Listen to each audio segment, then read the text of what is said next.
오늘은 우리 교회가 순환주일로 지키는 날입니다.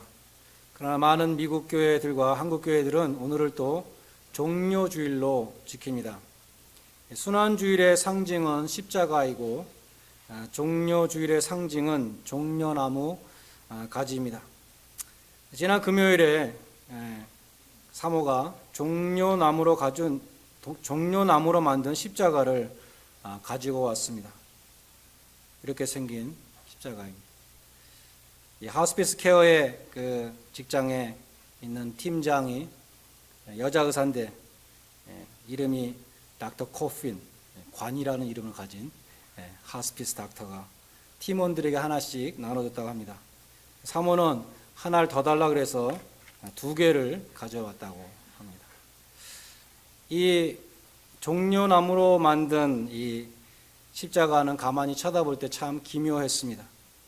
종려나무 가지는 왕으로 오시는 예수님을 환영하면서 흔든 것이죠. 물론 그들은 예수님을 군왕적인 메시아로 오해했습니다. 로마에서부터 해방시켜줄 메시아라고 종려나무 가지를 흔들면서 환영했습니다. 그러나 예수님은 평화의 왕으로 십자가에서 화목 제물이 되셨습니다. 이 종려나무로 만든 십자가는 오해와 진실, 종려나무와 십자가, 기묘한 조화입니다. 40일 특별 새벽기도에 열심히 나오신 분들에게 드리겠습니다. 오클라호마 주에 사는 어떤 사람이 적십자사 건물에 들어가서 헌혈을 장려하는 포스터를 보았는데 이렇게 적혀 있었다고 합니다.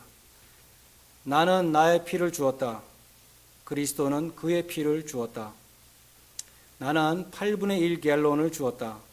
그는 다 주었다. 주사바늘은 작고 날카로웠다. 못은 크고 둔했다. 침상은 부드럽고 안락했다. 십자가는 거칠고 고통스러웠다. 간호사는 친절하고 온유했다. 병정들은 잔인하고 상스러웠다. 사람들은 나의 희생을 칭찬했다. 사람들은 그를 욕하며 지나갔다. 내 피는 오형의 사람들을 위한 것이다. 그러나 그의 피는 단연 모든 사람들을 위한 것이다. 내 피는 기껏해야 생명을 조금 연장시켜 줄 뿐이다. 그의 피는 의심의 여지 없이 모든 사람을 영원히 살릴 수 있다. 오늘 순환주의를 지키면서 예수님의 옆구리에서 나온 물과 피에 대해서 은혜를 나누고자 합니다. 오늘 본문 34절에 보면 한 군병이 창으로 예수님의 옆구리를 찌르니 곧 물과 피가 나왔더라. 피와 물이 나왔더라. 이렇게 말씀합니다. 계속해서 35절에 보면 요한이 말하기를 예수님의 옆구리에서 피와 물이 나온 것을 내가 분명히 봤고 이것은 참된 증거니 여러분들은 믿으라고 말합니다. 혹자는 죽은 시신에서는 피가 나오지 않으므로 이 증거는 거짓이라고 말하기도 합니다. 제가 지난 금요일에 우리 해부학 교수님에게 여쭤봤습니다. 우리 교회에 있는 해부학 교수님이 가르쳐 주셨어요. 죽은 후에 초기 시간대에는 혈액이 굳지 않았기 때문에 일부 출혈이 있다고 합니다. 그러니까 예수님의 옆구리에서 피와 물이 나왔다는 것은 예수님이 지금 죽으신 지가 얼마 안 된 그런 상태였다는 것을 보여주는 것입니다. 그러면 사도 요한은 왜 그처럼 자기의 증거가 참이라고 강조했을까요? 거기에는 중요한 이유가 있었습니다. 당시에 영지주의를 믿는 사람들이 많이 있었습니다. 영지주의 이단은 성육신을 부인했습니다. 육체는 악한 것인데 어떻게 하나님이 악한 육체를 취하실 수 있는가 그렇게 주장했습니다. 영지주의의 기독론과 관련해서 대표적으로 양자설과 가연설이 있었습니다. 양자설은 예수님이 세례를 받으실 때에 하나님이 들어왔다가 죽기 직전에 하나님이 나가셨다. 십자가에 죽으셨을 때에는 신성을 갖고 있지 않으셨다. 그렇게 말하는 사람들이었습니다. 가연설은 하나님의 아들이 악한 육체를 취할 수 없으니까 예수님은 실제로 육신을 취하지 않았다. 예수님, 사람들이 본 예수님은 환영이었다. 속된 말로 헛개비였다. 그렇게 말한 것입니다. 그러한 실제 육체가 아닌 그 몸으로부터는 피와 물이 나올 수 없겠죠. 요한은 피와 물이 나오는 것을 분명히 보았다고 말합니다. 그것은 예수님이 육신을 가졌다는 것을 증거하는 것이고 또 확실히 죽으셨다는 것을 증거하는 것이었습니다. 그러면 예수님이 왜 옆구리를 창으로 찔리셔야 하는가? 31절에 보면 예수님이 돌아가신 날은 예비일이라 했고 그 다음 날은 안식일인데 큰 날이다, 그렇게 기록되어 있습니다. 앞에 보면 14절에 6월절의 예비일이라 그런 말씀이 있습니다. 그러니까 이 큰 날이라는 것은 6월절을 말하는 것이죠. 예수님은 6월절 하루 전에 성금요일에 돌아가셨습니다. 계속해서 31절에 보면 유대인들은 안식일에 시체가 십자가에 달려있지 않도록 하기 위해서 총독 빌라도에게 요청을 합니다. 저 죄수들의 다리를 꺾어서 시체를 내려주십시오. 십자가를 치워주십시오. 이렇게 요구합니다. 십자가에 달린 사람들은 적어도 며칠 동안 생존했다고 합니다. 길게는 보름 동안 살아있는 사람도 있었다고 합니다. 그런데 예수님을 비롯해서 이 세 사람은 지금 십자가에 달린 지 하루도 되지 않았습니다. 그런데 그들이 죽으려면 아직도 멀었는데 이제 바로 내일이면 6월절이라는 것이죠. 유대인들은 죄수들이 흉측하게 십자가에 달려있는 그 상태로 6월절을 지키기가 싫었던 것입니다. 신명기 21장에 보면은 그런 말씀이 있습니다. 너희가 어떤 사람이 죽을 죄를 범해서 사람을 십자가에 매달았으면, 나무에 매달았으면 밤새도록 두지 말고 그날 내려라. 하나님께서 너에게 주신 땅을 더럽히지 말아라. 나무에 달린 자마다 하나님께 저주를 받았음이니라. 그런 말씀이 있습니다. 그러니까 더더욱이 바로 내일이 6월절인데 이 시체가 매달려 있는 것을 그 사람들은 원하지 않았던 것이죠. 십자가에 달려 있는 것을 원하지 않았던 것입니다. 그럼 왜 다리를 꺾으라고 그랬는가? 그것은 십자가에 달린 사람들이 다리의 힘으로 숨을 쉬고 있었기 때문입니다.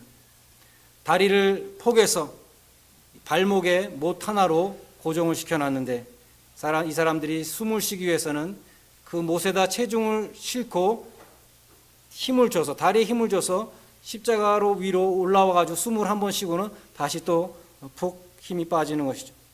숨을 쉴 때마다 다리에 힘을 주고 못에다 체중을 의지해서 올라와서 숨을 한 번 쉬어야 되는 것입니다. 그런데 그 다리를 꺾어버리면, 다리에 힘이 없어지면 더 이상 일어날 수가 없고 숨을 쉴 수가 없는 것이었습니다. 총독 빌라도는 죄수들의 시체에 대해서 관심이 없었기 때문에 그들의 요청대로 로마 군병들에게 다리를 꺾으라고 명했습니다. 32절과 33절에 보면 두 죄수의 다리를 꺾었습니다. 아마도 둔탁한 쇠망치 같은 것으로 무릎을 힘껏 쳐서 다리를 분질렀을 것입니다. 그러나 예수님은 보니까 이미 죽어 있었기 때문에 굳이 다리를 꺾지 않고 옆구리를 창으로 찔러서 아마도 심장을 찔렀겠죠. 확인 사살을 했었던 것입니다. 36절과 37절에 보면 그런데 그처럼 예수님이 다리도 안 꺾이고 또 두 번째 창으로 찔렸다. 이 두 가지가 다 성경에 있다고 그렇게 말하고 있습니다. 구약에 다 있다. 시편 34편 20절에 보면 그 모든 뼈를 보호하시며 그 중에 하나도 꺾이지 아니하리라, 이 말씀이 있다고 말하고 있습니다. 또 스가랴서 12장 10절에 보면 그들이 찌른 바 그를 보리라 하는 말씀이 있는데 그 말씀이 응했다라고 말씀하고 있습니다. 로마 군병들은 물론 그런 구약의 말씀들을 몰랐습니다. 그럼에도 그들은 성경의 예언대로 행했던 것입니다. 또 예수님의 다리가 꺾이지 아니했다는 것은 예수님이 6월절 어린 양이라는 것을 다시 한번 증거해 주는 것입니다. 왜냐하면 6월절의 그 규례에 보면은 어린 양의 뼈를 꺾지 말라는 규정이 있었습니다. 출애굽기 12장 46절에 보면 그 고기를 조금도 집 밖에 내지 말고 뼈도 꺾지 말지며 라는 그런 말씀이 있습니다. 민수기 9장 11절로 12절에도 어린 양과 무교병과 쓴 나무를 먹어라, 6월절에 먹되 그 뼈를 하나도 꺾지 말아서 6월절 모든 율례대로 지키라, 그런 말씀이 있습니다. 유월절 어린 양의 뼈는 하나도 꺾지 말라 그랬습니다. 언뜻 봐서 별 의미가 없는, 왜 꺾지 말라 그랬을까? 우리는 이렇게 생각할 수 있는데, 유월절 어린 양으로 희생당하신 예수님이 그 다리가 꺾이지 아니한 그 사건을 통해서 유월절 어린 양이신 예수님을 다시 한번 보여주고 있다고 말씀하는 것입니다. 아무것도 모르는 로마 군병이 예수님의 다리를 꺾지 않고 또 예수님의 옆구리를 창으로 찌른 이 행위들, 그것이 그들은 모르고 한 행동들이었지만 하나님이 작정하신 하나님의 뜻은 세밀하게 이루어진다 하는 것을 다시 한번 보여주는 것입니다. 유월절 사건의 중심은 무엇보다도 어린 양의 피입니다. 어린 양의 피, 죽음의 천사가 그 피를 보고 넘어갈 것이다. 이스라엘 백성들의 집에 그 대문에 발라져 있는 그 피를 보고 내가 넘어갈 것이다 라고 약속하셨기 때문인 것입니다. 유월절 어린 양은 바로 예수님이라고 성경은 말씀합니다. 가장 정확하게 사도 바울이 고린도전서 5장 7절에서 말씀했습니다. 유월절 어린 양 곧 그리스도께서 희생이 되셨느니라. 세례 요한은 보라 세상 죄를 지고 가는 하나님의 어린 양이로다 말씀했습니다. 베드로는 우리가 구속된 것이 흠없고 점없는 어린 양 같은 그리스도의 보배로운 피로 된 것이라고 말씀했습니다. 이 모든 말씀들은 유월절 어린 양, 그것이 바로 예수님이고 그 어린 양의 피가 바로 예수님의 피라는 것을 증거해 주고 있습니다. 그런데 오늘 본문에 보면 예수님의 옆구리에서 피와 물이 나왔다고 말씀합니다.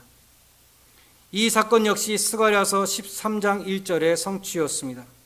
그날에 죄와 더러움을 씻는 셈이 다윗의 족속과 예루살렘 거민을 위하여 열리리라. 셈이 열린다 그랬습니다. 죄를 씻는, 더러움을 씻는 셈이 열릴 것이다. 죄를 씻는 것은 피입니다. 피 흘림이 없이는 죄 사함이 없다고 히브리서 9장 22절은 말씀했습니다. 반면에 물은 더러움을 씻는 것입니다. 제사장들은 제사 지내기 전에 자신을 씻었습니다. 제물도 씻었습니다. 다 물로 씻었습니다. 부정한 것은 흐르는 물에 씻으라. 구약에 보면 그런 말씀들이 있습니다. 그래서 이 물이라는 것은 더러움을 씻는 것인데 에스겔서 36장에 보면 이런 말씀이 있습니다. 맑은 물로 너희에게 뿌려서 너희로 정결케 하되 곧 너희 모든 더러운 곳에서와 우상을 섬김에서 너희를 정결케 할 것이며 또 새 영을 너희 속에 주고 새 마음을 너희에게 주되 너희 육신에서 굳은 마음을 제하고 부드러운 마음을 줄 것이며 또 내 신을 너희 속에 두어서 너희로 하나님의 말씀을 지키게 하겠다. 그렇게 말씀합니다. 이 말씀은 예수 그리스도의 새 언약을 예언하는 중요한 말씀인데 먼저 더러움을 물로 씻어주시고 그 다음에 성령님을 보내주셔서 새로운 마음을 주시고 하나님의 말씀을 지킬 수 있는 그러한 사람이 되게 해주겠다고 말씀하는 것입니다. 그래서 이 물과 더러움을 씻는 물과 성령님이 함께 나오고 있습니다. 예수님도 말씀하셨죠. 니고데모에게 물과 성령으로 거듭나야 된다. 물과 성령을 말씀했습니다. 세례 요한도 나는 물로 세례를 주지만 내 뒤에 오시는 분은 성령으로 세례를 줄 것이다. 물과 성령을 함께 얘기했습니다. 또 예수님은 요한복음 7장 38절에서 나를 믿는 자는 성경의 이름과 같이 그 배에서 생수의 강이 넘쳐나리라. 그리고 바로 다음에 38절에서 그 생수의 강이라는 것은 성령을 가리킨다. 이렇게 말씀하고 있습니다. 구약에서도 성령은 물처럼 부어주시는 것으로 말씀했습니다. 이사야서 32장 15절에 보면 위에서부터 성신을 우리에게 부어주실 것이다. 베드로는 오순절에 성령이 임하시는 것을 보고 요엘의 예언과 같이 말세의 내 영으로 모든 육체에 부어주리라 한 그 성령이 임하셨다고 그렇게 설교했습니다. 그처럼 구약과 신약을 통해서 이 물과 성령은 연결되어 있습니다. 정결케 하시는 성령의 역사를 물로 표현되고 있는 것을 우리는 많이 보는 것입니다. 요한은 또 요한 1서 5장 6절로 8절에서 이런 아주 어려운 말씀을 했습니다. 예수님에 대해서 이렇게 말합니다. 이는 물과 피로 임하신 자니 곧 예수 그리스도시라. 물로만 아니라 물과 피로 임하셨고 증거하시는 이는 성령이시니 성령은 진리니라. 증거한 이가 셋이니 물과 피와 성령이라. 물과 피와 성령 이 세 가지는 하나이니라. 이렇게 말했습니다. 예수님을 증거하는 것으로 물과 피 그리고 성령을 들고 있습니다. 결국 예수님의 옆구리에서 피가 나왔다는 것은, 또 피와 물이 나왔다는 것은 죄를 속하여 주시는 그 속죄의 피와 더러운 마음을 씻어주고 정결케 하는 이 성령의 생수가 십자가로부터 흘러나왔다는 것을 말씀하는 것입니다. 피와 물은 모두 깨끗하게 씻는 것입니다. 그렇지만 차이가 있죠. 피는 죄를 씻는 것입니다. 우리가 범한 죄, 이미 행한 것을 씻는 것입니다. 그러나 더러움은 우리 마음속에 있습니다. 성령께서 새 마음을 주시겠다, 깨끗한 마음을 주시겠다고 말씀합니다. 물로 깨끗게 하는 것은 정결케 하는 성령의 사역을 나타냅니다. 예수의 피는 죄인을 의인으로 선언합니다. guilty가 not guilty가 되는 것이죠. 그러나 그럼에도 불구하고 죄인의 마음은 여전히 더럽습니다. 그 더러운 마음을 정결케 하는 것이 성령님의 사역인 것입니다. 우리는 오늘 주님이 제정하신 성찬의 상 앞에 있습니다. 우리의 죄를 씻으시고 의롭다 하신 주님의 피, 그 보혈의 능력을 믿는 마음으로 참여하시기를 바랍니다. 주님의 보좌로부터 생명수와 같이 흘러나오는 성령님의 정결케 하시는 능력을 믿는 마음으로 참여하시기를 바랍니다. 우리의 죄를 씻으신 주님의 보혈을 믿습니다. 우리의 더러움도 씻어주시옵소서. 기도하는 마음으로 참여하시기를 바랍니다.